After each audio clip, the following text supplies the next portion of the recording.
Hello, everybody. How's everybody doing? Well, I am delighted that I could have this opportunity to spend some time with you all here at Wild Goose, and it is exciting. I'm very excited. My name is Otis Moss, and I live in Chicago, Illinois, and I serve at Trinity United Church of Christ, a church that is very much committed to transforming the south side of Chicago. So anyone who is on their way to the south side, please come by and see us at Trinity. We would love to see you. I know that our choir also is on their way, that they will be here in the morning, and they are really excited. I just want to give a thank you to all the organizers at Wild Goose, the way that you embraced our community and what you're doing here. It is just a unique thing. I have to just mention what one of our choir members said last year. They're like, oh, okay, is this like gospel Woodstock? Is this a spiritual gathering for spiritual misfits? What is it? You know, it's like all of these things, what Wild Goose is. You really can't explain it, but it is tremendous to be here and to be with you. What I would like to do for the time that we have today, I've got on my very special shirt that my kids gave me for Father's Day. I want you to see this. I don't know, are there any Star Wars fans here? Okay, good, because you're going to hear a lot of Star Wars references in the presentation that I have today. Any movie fans? Okay. Any comic book fans? Okay, 3. Okay, very good. I appreciate that very much. So you're going to hear a lot of cultural references that I'll be making today for the presentation. So what I want to have a conversation about is I was hoping that we could have a conversation around empire, and specifically talk about the effects of empire upon us. If I would give it a title, it would be more so The Empire Strikes Back, is really talk about that, The Empire Strikes Back. And I think that is an appropriate metaphor to have this conversation. For those of you who may not know, George Lucas, who was the writer, the director of the original Star Wars. There's some argument about which Star Wars is the best. I'm a child of the Star Wars A New Hope, Empire Strikes Back, Return of the Jedi. Okay, thank you. All the old school. And then there are some new school Star Wars fans. Are there any new school Star Wars fans in here? Okay, 3 of you all. Okay, we appreciate that. But then also there's been some new stories that have been created out of that universe. And so I want to raise a question about Star Wars, and specifically around the Empire. George Lucas, when he originally created this film was to be subversive. It was to be a film that spoke about America's involvement in Vietnam. And specifically, America was to be the empire. Darth Vader was to represent American political culture. And then there was the Rebel Alliance. As a result of Hollywood getting a hold of it, it just became a simple adventure story. But essentially, he was attempting to do something that was subversive. And I found something very fascinating in the film. For those of you who are not familiar with the film, there are the Jedi Knights. Anybody familiar? Jedi Knights. Everybody wants to be a Jedi Knight. And then there are those who are pulled to the dark side. They're called the Sith Lords. That would be Darth Vader. He is a Sith Lord. And he represents one of the leaders of the empire. What I have found, which is very interesting, is that those of faith, especially within the American context, we are essentially Sith Lords who desperately want to be Jedis, but don't realize that we are a part of an empire. And the question is, how do we exercise from us this idea of empire? That we are deeply connected in many ways to the oppression of each other and people around the world. No matter what category you may frame yourself in, we are within an American context, which means that we are a part of a larger empire. And I like the way that Brother Chet Myers talks about the fact that we have to exercise the demon of empire. And how do we do that? Well, one of the things that we have to recognize is first that we are part of an empire, that we are part of a machinery that is destructive to other human beings. Whether you are a person of faith, or whether you are agnostic or atheist, we are still within this particular context. And part of the fight in the 21st century is just recognizing that we are part of the empire. But we have moved in this context, in this postmodern context, of embracing the empire instead of pushing against the empire. And that's what I like about that particular metaphor. And so the first thing is that we are essentially Sith Lords that are wanting to be Jedi Knights. We want to be the good guys. But in reality, we are really stormtroopers dressed up in our vestments that end up hurting people day in and day out. And so within the new film, there is an image that sticks in my mind. And it's the image of a character by the name of Finn. Finn is a stormtrooper. He's wearing that white outfit, and he takes off the helmet because he has a destiny for himself.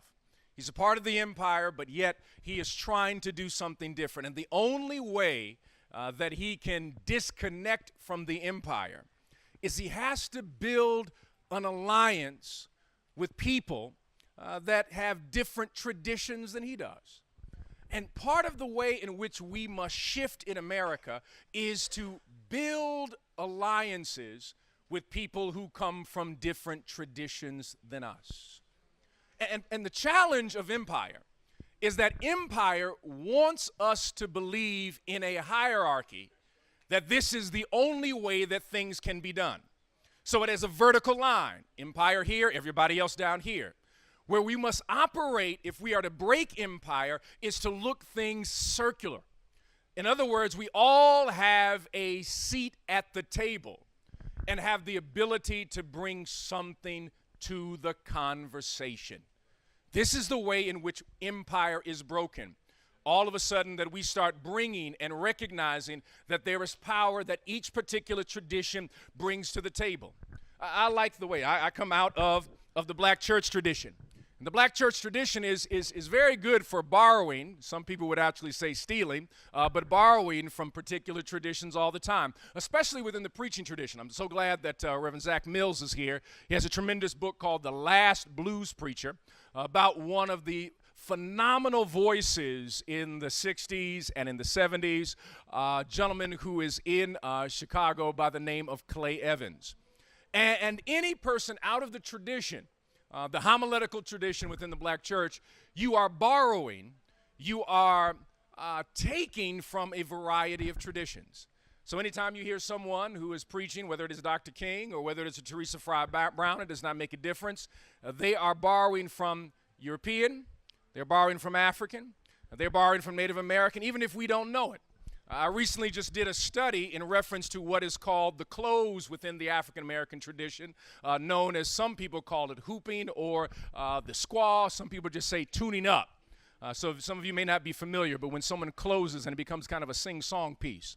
Well, interestingly enough, is that particular close goes all the way back to Mali in West Africa.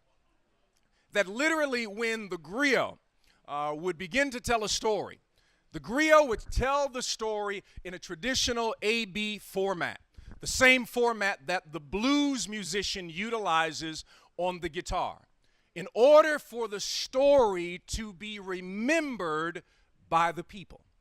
And so when the preacher is closing, the preacher is actually utilizing a tradition that is hundreds of years old, that is borrowing, recognizing that what comes from West Africa also deeply connects in what is in America. If we are to break empire, we must begin to borrow from other traditions and recognize our borrowing, not co-opting, but recognizing that borrowing and live in that tradition. The other thing that was fascinating with Finn, if you borrow from this empire narrative, is that he comes to the realization that the empire that he was a part of was destructive not only to other people, but it was destructive to his own personality. The only way that we can break empire as a nation, as a community, is to recognize that empire in itself is destructive to who we are. You cannot be fully human and live within the context of empire. Walter Brueggemann talks about it this way, is that in breaking empire, one must have what is called the prophetic imagination. To be able to see a world that has not yet been created, but operate as if it's already existing. Empire always lives in the moment. It's always first quarter. How do I make my profit now? I cannot see the future because it is all about the moment and the material and the marketability and keeping things status quo. But when you have an alternative prophetic imagination, you see the world differently. That is why you use phrases like, make America great again. Because you are borrowing from the past, a romanticized past that cannot see a future, but has to go back to a particular past that has been romanticized. Now as a person of color, I'm challenged by that phrase. Because I want to know, what year are you talking about? Was this 1955? Was this 1930? Or was this 1857? Was this the Dred Scott decision? Or was this Plessy versus Ferguson? I'm not sure when you talk about making America great again, what you are really saying. What you're really saying is that I really want a certain group of people to remain invisible. So I do not have to engage with you politically and distribute power in different ways. That's what I mean by making America great again. And some people don't really recognize that phrase. I mean, when I hear it, I get nervous. Make America great again. So does that mean that I'm chattel once again by making America great again? Does that mean that certain voting rights are removed by making America great? No. Not making America great again. It is W.E.B. Du Bois who puts it this way: we are the yet-to-be United States of America. We are working towards something that has not yet been created. It is a dream. It is an idea. It is a developing democracy. It is a project, the project of democracy. And each generation has a responsibility to leave something for the future generations so that they may have stepping stones and not stumbling blocks. Now, my father likes to put it this way when he talks about stepping stones and stumbling blocks. He says, Otis, always remember, there's a difference between a stepping stone and a stumbling block. The difference is how high you step. Because if you don't step high enough, everything put in front of you will cause you to stumble, which means you have to raise your moral compass to be able to step over that which people have placed in front of you to make you stumble. And so this is part of the calling if we are to break the empire. And so within the movies, I love these movies. I love movies, talk about movies a lot, all the time, and it annoys my family that I talk about movies all the time. But within the movie, the idea that I love so much, again, what George Lucas was trying to communicate, is that the only way that empire can be broken is that we have to borrow from each other, but we also have to build this coalition with each other. That there was something to learn from each other, but we must hold our differences in tension. And the best way that this is demonstrated within the American context is with the music I love called jazz. Jazz does a better job of teaching democracy than any politician who has ever communicated the idea of democracy. The reason that I say that is because jazz should not work. It just should not. It's not supposed to function together. Why is it not supposed to function together? This is why. Here is a music that was birthed in New Orleans. It was birthed as a result of what we would call chattel slavery, but at the same time, it is birthed in the midst of people who were Haitians who had made their way to New Orleans free, those also enslaved Africans who were living in New Orleans, Native Americans, the first world peoples who were living there, those who were Spanish, German, and French. On Sundays, the sounds were able to mingle together. And something new was birthed in the process. What happened with this music? Well, all of a sudden, the instruments were shifted and changed from what was considered to be the doctrine of how the music should be played. First thing is jazz breaks doctrines down. How does it do that? Well, if you had looked at a drum set, someone would say there's only a certain type of rhythm that you can play. Africans got a hold of it and said, no, there's another kind of rhythm that we can play. We can play different time signatures in reference to this rhythm, syncopated rhythms that come out of Africa. But then we would take something called a saxophone.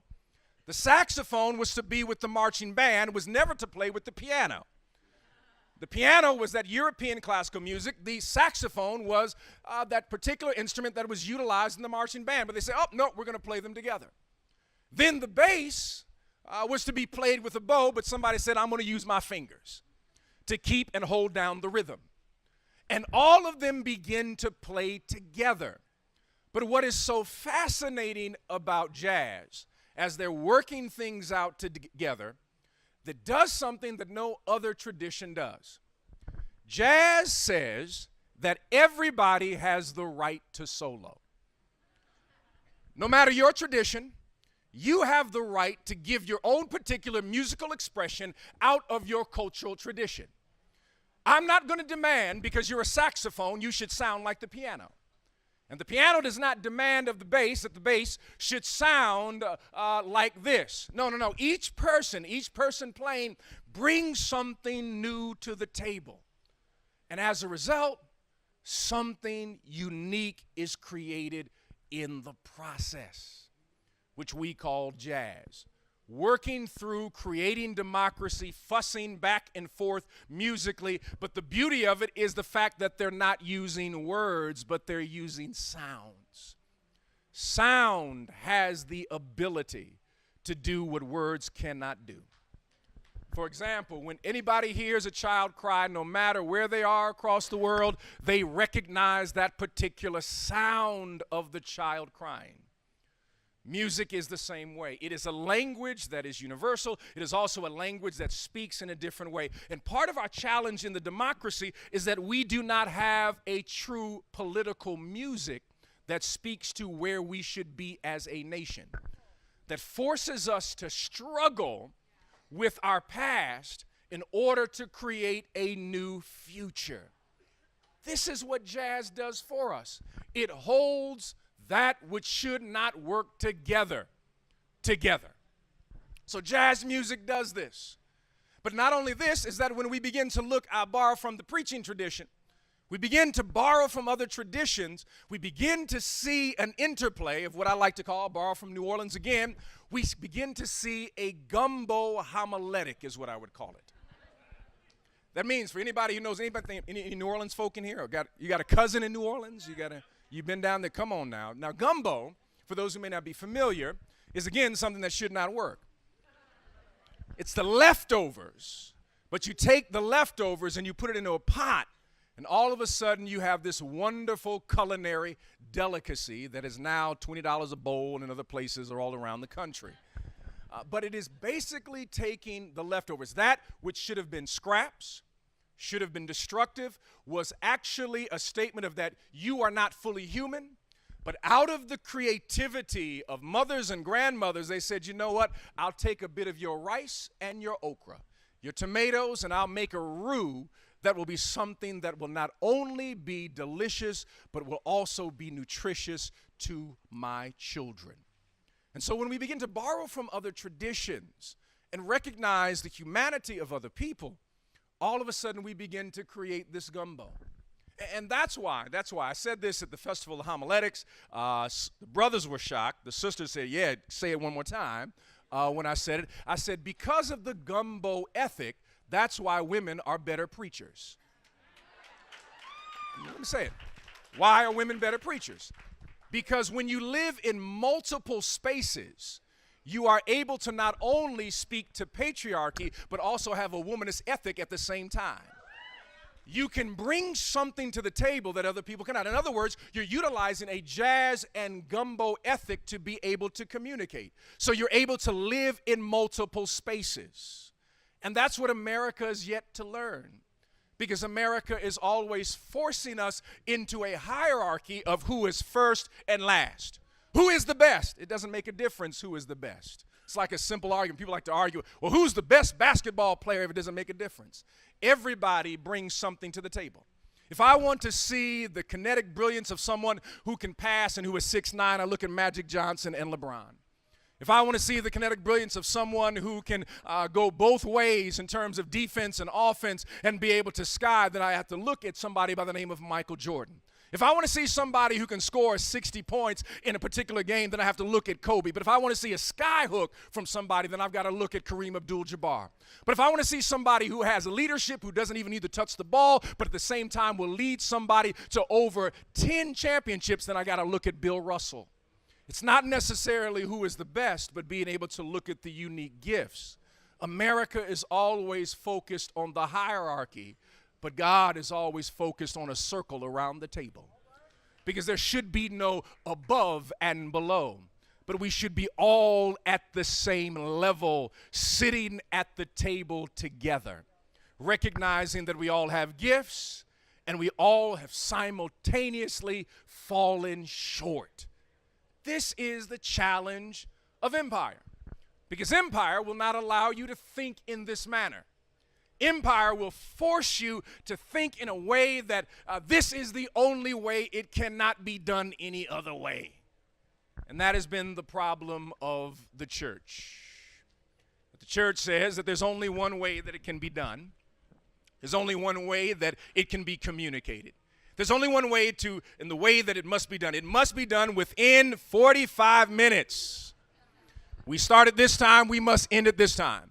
But then the Pentecostals show up and we say, oh, all day. We will do it all day long and then take a break and come back later. But this is the challenge of empire.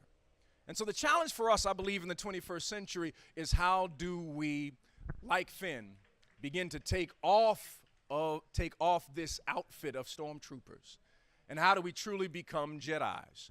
That means that we've got to find people outside of our tradition to begin to mentor us. I said this to a group of brothers. I said, if you do not have a sister who is your mentor, then you're going to be missing out on about 50% of the gospel, because there are certain things you will never understand. If you are white and you do not have a black person who is your mentor or someone who is outside of your particular tradition, you will miss out on something. That's the beauty of building this tension within this ethic, that we have to build these types of relationships with each other. Empire, the drawing of the dark side. And every time I turn on the TV, I think I hear Darth Vader talking. I'm your father, Luke. I'm your president. Let me stop. Okay. I hear the sound of the empire saying that if you are going to be a good American, then you must operate the way that I say that you should operate. Don't ever kneel when you hear the Star-Spangled Banner, because it's disrespectful to kneel in protest of a song, if we really want to be honest, of a song that was really, when Francis Scott Key wrote this song, he was upset with some people, enslaved folks, who decided to fight with the British. And that's why we have certain phrases that we don't even sing in the Star-Spangled Banner. But it was really a focus when Colin Kaepernick was kneeling, was to focus on the issues. What greater aspect of democracy than to be able to protest nonviolently? It amazes me. Colin Kaepernick didn't shoot anybody, didn't beat anybody, didn't rob anybody, was not caught doing drugs. All he did was kneel, and people lost their minds over a brother kneeling. And that goes to the heart of the racial contract in America. What is this racial contract? The racial contract is what was put together in order to ensure those who are the 1%, as one person would say, to make sure that there would be no coalition between enslaved Africans and those who were indentured servants. That I will give you a particular wage, as David Roediger, the scholar who specializes in labor studies at the University of Illinois at Chicago, says it this way. He says the racial contract, it was built on the idea that there was a coalition that was beginning to develop between enslaved Africans and indentured whites from Europe. That they were getting together and saying, you know, the real issue is the person who has that house over there. If we build a relationship together, we can take down the system. And so the system was reorganized. Empire, that's what it does. Empire morphs to keep its power. To say, you know what? You're not like those enslaved Africans. I will give you the wage of whiteness. I'm not going to give you any money. I'm not going to give you an extra status. I'm just going to make sure that you are not on the same level as those enslaved Africans, because I don't want you to build a coalition with those individuals.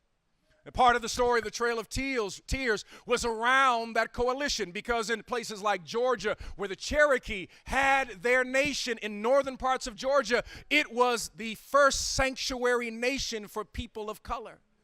That if you set your foot upon that nation, you were free. But when they discovered gold, I believe it was in 1830, they said, you know what? This is going to be a part of Georgia. We are going to have to now relocate everyone and also build in this relocation a separation between those who are indigenous and those who are enslaved, so that there would be no coalition. If we are to dismantle empire, there must be a rebel alliance. The Rebel Alliance brings together all of these people who are against the empire. All of them are very different. They look different. They operate differently, but they recognize that the empire is the problem. And that is the beauty of when we begin to recognize these particular tensions in the 21st century, that we have so much in common and that we have to build a coalition together. And when that happens, people will get nervous. Wild Goose is a dangerous place. All of these people gathered around here with different perspectives, coming here on this land and recognizing that there is power when we come together. People learning different things, learning from each other. How dare we do this? As a matter of fact, everybody's probably on a list right now because you showed up to Wild Goose. Because we are doing the true jazz of democracy in this space. We're creating a new music every time we gather in this space. We're learning from each other every time we gather in this space. This is how we dismantle empire. An empire will be the death of us if we do not fight. An empire has been killing us, so it is our duty to dismantle it. We are all Sith Lords who want to be Jedis, but we've got to find a Yoda to help us out.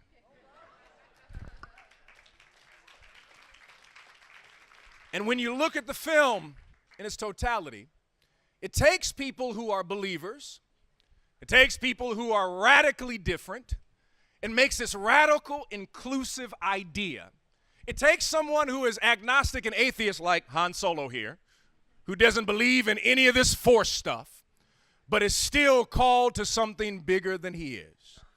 It brings together people who have father issues and brings together people who are not even human or considered to be human and brings them to the table. And says that we have a common enemy, not an individual, but a common idea, an ideology that is destructive to the human personality. The empire has been striking back, but I always tell my friends, don't get stuck on that second movie, get ready for Return of the Jedi. And that is what Wild Goose is all about. We're attempting to be Jedis for the resistance, not chaplains for the empire, but prophets of the resistance. God bless you. Amen.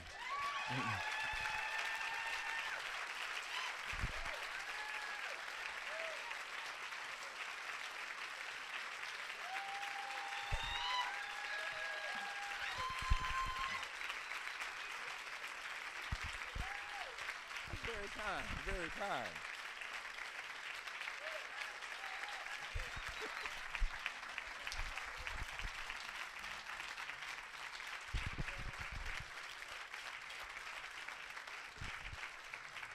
Now, what I'd love to do is to open it up for questions, and I'll do my best to answer. If not, Jared McKenna will answer for me, my buddy from Australia. But if there are any questions, I'll do my best to. If I don't have the, yes, you have the mic over here. The mic's over here. Okay, just throw your hands up. If you need, got it right over here. Okay. I'd just be interested to hear your thoughts on this summer's new Poor People's Campaign and Reverend William Barber and how that fits into the resistance and so on. Oh, absolutely. What Bishop Barber is doing is absolutely phenomenal. He's a friend of mine. We work with the Poor People's Campaign, and I'm so excited that not only Bishop Barber is doing the work, but work is happening all across the nation. We have an organizer at our church, Dion Fleming, who is a part of the Poor People's Campaign. And to see this gentleman so very energized about being an organizer for the continuation, the Poor People's Campaign was a rebel alliance. Dr. King recognized that if we are going to dismantle not only racism but poverty, that we have to deal with these triple threats, that militarism, that we have to deal with the racism, and we have to deal with economic exploitation. And that the Poor People's Campaign brings together all of those in America who have been marginalized, no matter where you come from, and that there is power in this. And I believe that just every community should be represented, but also should be a part of this great work. And so I thank you for bringing that up. And I'm a big fan of Bishop Barber. Love to hear him preach. That's my man. And I just really appreciate the work that he's doing.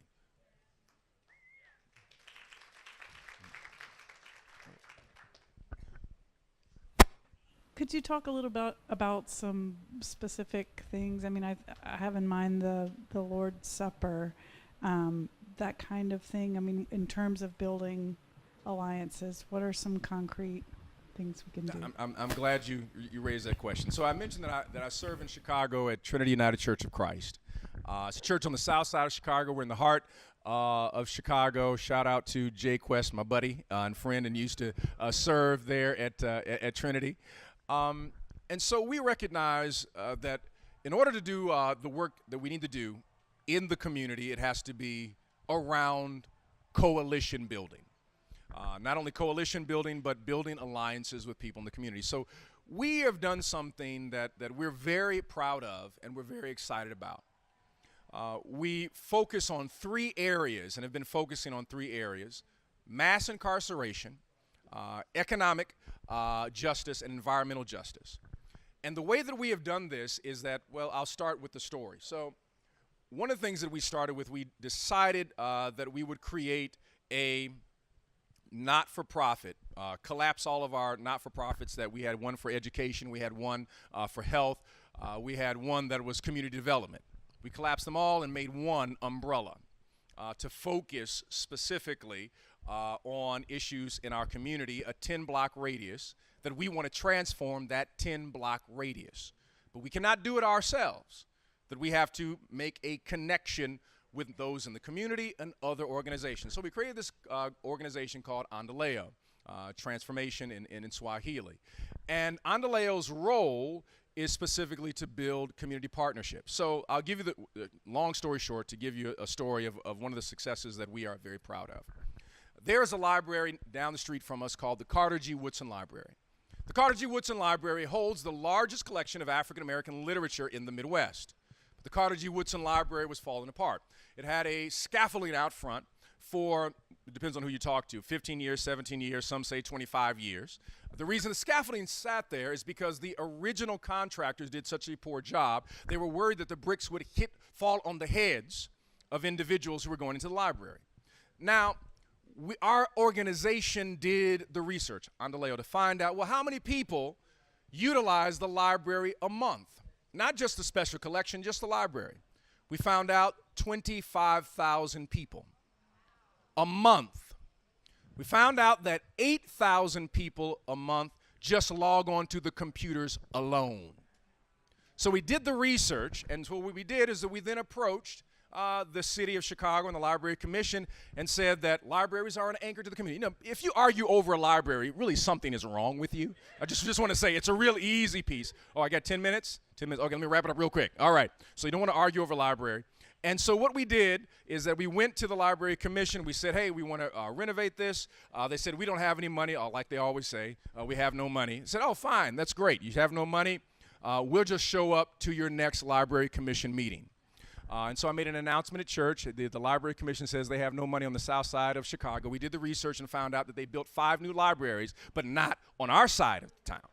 So we showed up to the Library Commission meeting. Nobody shows up to a Library Commission meeting.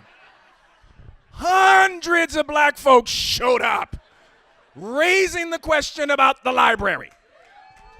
All of a sudden, they wanted to have a meeting with us and say, well, what can we do about the library? I said, well, we want the library renovated. I said, we got you. We're going to renovate the library. We have $1 million renovation. I said, that's not going to work. And we have a firm already set up. That's not going to work. Here's how it must be renovated. It must be renovated, 1, by contractors from the community. Number 2, it must be renovated by those who are returning citizens. We do not say ex-cons, who will also do the work. Those are 2. And 3rd, it must be an environmentally sustainable renovation. They said it's not possible. The city's never done it that way before. So what we said is, well, you know what? We're working on a renovation at Trinity. We're using local contractors, returning citizens, and it's environmentally safe. We do not have the backing of a city, but a small black church community is able to do it. Why can't the city do it? Here are the plans. And as a result, they said, we'll have to look into this. They looked into it and then came back with a plan to utilize the plan that Trinity had utilized. And so what we were attempting to do is to say that if, in fact, you do any type of renovation, you should not be looking just for the lowest bid, but how your work will impact the community. So we are hiring people in the community, giving sisters and brothers who normally would never get a job because they have a strike against them because they have been incarcerated, now have the training not only to work on a renovation, but they've worked on a sustainable green renovation, which means that puts them in a different level for them to work in the city of Chicago so they can start their own LLCs and then hire other people. So then you're creating a cycle of economic empowerment. That's what you do. That's a part of the Rebel Alliance. So we use the tagline of, we believe in by any means necessary. In other words, that we do everything sustainable. And so we've created that kind of coalition. But we didn't stop there, because we then also purchased 27 acres of land. In the purchasing of 27 acres of land, we are creating a green community. It will have a medical center, not a free clinic, a medical center that is specifically focused on preventive care. In other words, it sends out nurses into the neighborhood. If you're having a big whist or spades or whatever you play, or poker or whatever you play, you check your vitals. The vitals are then uploaded into the cloud. They then check and see, well, you know what, your levels are up. You then come to the medical center, which is sponsored by Advocate Healthcare, which is the largest healthcare provider in the Midwest. And then someone then comes in with a primary care provider versus going to the emergency room.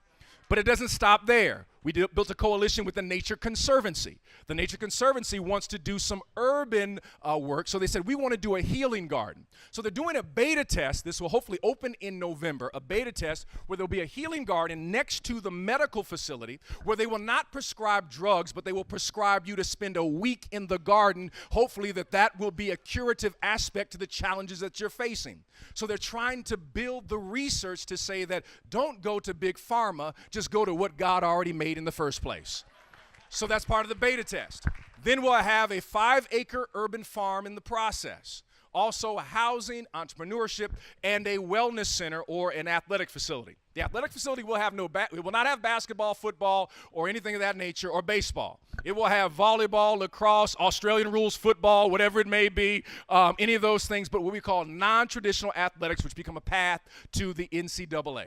$126 million investment on the south side of Chicago that has been framed by a faith community, but we partner with 26 other organizations. That's a rebel alliance. And that's what we're attempting to do in Chicago. Is there another question? Oh, I got 5 minutes. Okay, got that one in. Okay. Next. Really? Nobody has a question? Okay, all right. I want to know, do you have your parishioners watch the Star Wars movies so they can understand your We references? do. I do. You know, I do actually. I've done a whole series. Actually, I got a book called The Gospel According to the Wiz. Because I do sometimes these film series. I just recently did a piece called "Don't Lose Your Vibranium" and "Wakanda Forever." That was a film series, but I've always, I'm kind of like, my wife will tell you, like, frustrated filmmaker. I started out in cinematography, and God called me to do other things, to frame other stories for people than in Hollywood. And so I do a Bible study on faith and film, going through a film, and do a whole thing in reference to African-American representation in film, to help people teach you how to read film. Not just, just what is just right up on screen, but why are they making the choices? Everything from camera angles, to understand the editing process, to understand the language of film, but then to read it theologically. Because most films have some theological framing, whatever they may be. There's a theological framing. One of my favorite films, The Godfather, is very theological. Someone like, what, The Godfather, theological? Yes. It's borrowed from two particular aspects. So it borrows on one level the Shakespearean tragedy, but on the other level, it is also borrowing the story of David, mixing it together that the sins of the father will be visited upon the sons. It's about a king that has 3 sons. It's not about the mafia. It's about a family, because every Godfather movie starts with a wedding. It starts with a religious ritual, because Francis Ford Coppola was raised within the Catholic Church, and many times you will notice that people who are Catholic filmmakers are brilliant at being able to frame images, just like Martin Scorsese is, whether you're talking about Goodfellas or Casino. So I love talking about movies. I'm a movie nerd. Just want to let you know. Yes, in the back.